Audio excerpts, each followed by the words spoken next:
Magandang umaga, magandang tanghali sa lahat. Magandang gabi. Ito ang ating lulutuin for today. Meron tayong ampalaya, sitaw, at talong. Ayan ang ating mga gulay. So, naprito ko na po itong ating tilapia. Yan, isa lang sa sahog natin. So, binuboil ko siya para yung lasa mapunta sa sabaw. Yan, nilagyan ko siya ng ginger. Saka natin ilagay yung ating sitaw.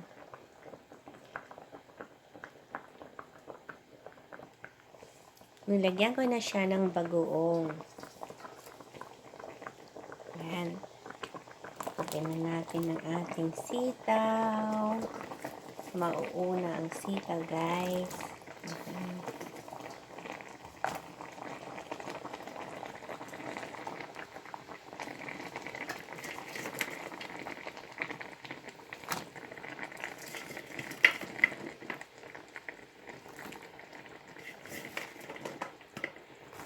Yan, takpan natin yung fish.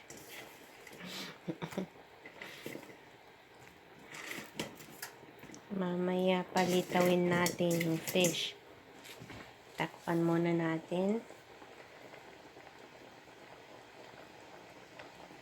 Yan. So, i-boil ko siya saglit. Kasi mas matigas ito eh. Yung mga sitaw dito, matigas guys. Siguro marami silang nilagay na some chemical para mas matagal siyang malanta. Kaya medyo matigas ang mga gulay.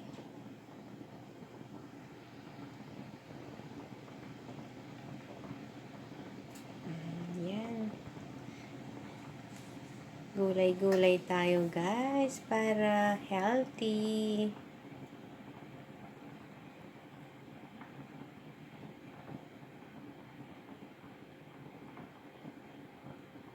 Yan, pag tumatanda na tayo, kailangan nating kumain ng maraming gulay at isda. So, I'll try to cook more vegetable now. Basta sa pork belly. Pero kakain pa rin kami ng pork belly.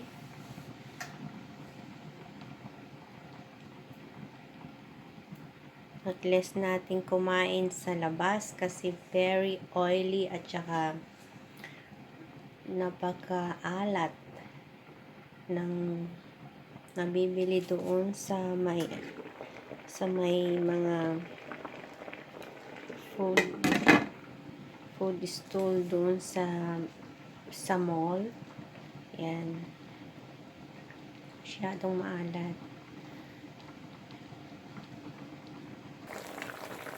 Yan. Pwede na natin ilagay ang ating talong.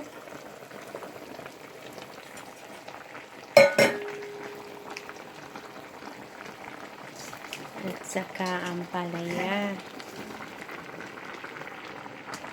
Ayan. Simmer lang natin. Simmer it. Ayan.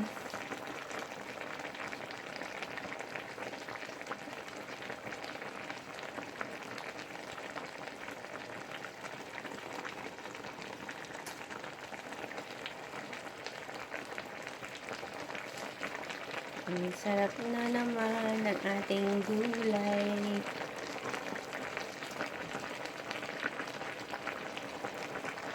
Simple lang ang ating ulam for today. Oh, guys, mahal ang gulay. Mahal din ang gulay dito. Ano ba yung bili ko dyan? Mahal ang sitaw. Lalo na ang okra. Mahal.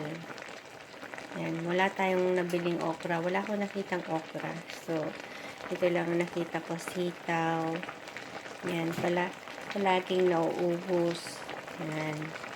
Kasi sa mall ako pumunta. So, laging nauubos doon kasi maraming mga tao doon sa gilid ng mall na nakatira. So, laging naubusan ng gulay.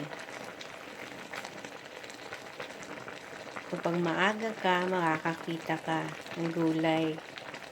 Yan. So, after kong nagpa-dentist ng 9 o'clock, yan, pumasok ako dyan sa Walmart and then nakakita ko ng gulay.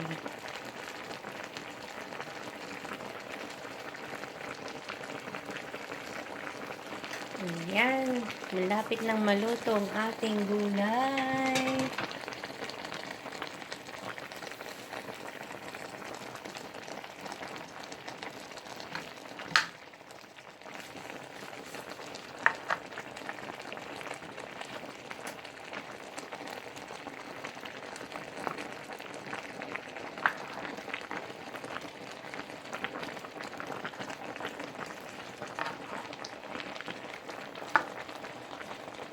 Ilagay natin sa may sabaw para maluto yung talong.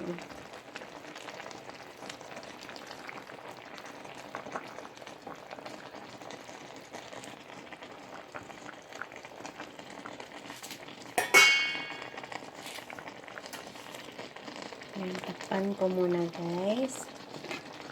Ayan, maluto. Simmer lang natin konti.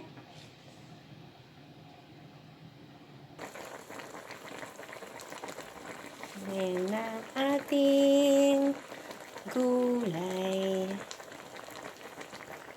Hindi pala colorful. Wala maganda pag wala siyang ibang kulay. Itong talong lang, oh. Mas maganda pag mayroon siyang kalabasa. Diba? O, yan na yung ating fish. Yan na. O, kita na.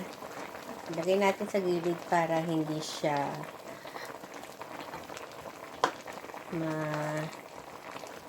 mamaya pag kumuha sila, hindi nila alam na may fish sa baba.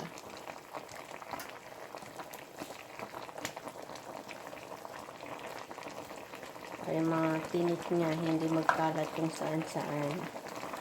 Ayan. Luto na po ang ating ulam for tonight. Matigas ang talong. Matigas din ang talong. Matigas. Nilalagay sa mga gulay. Pampatigas.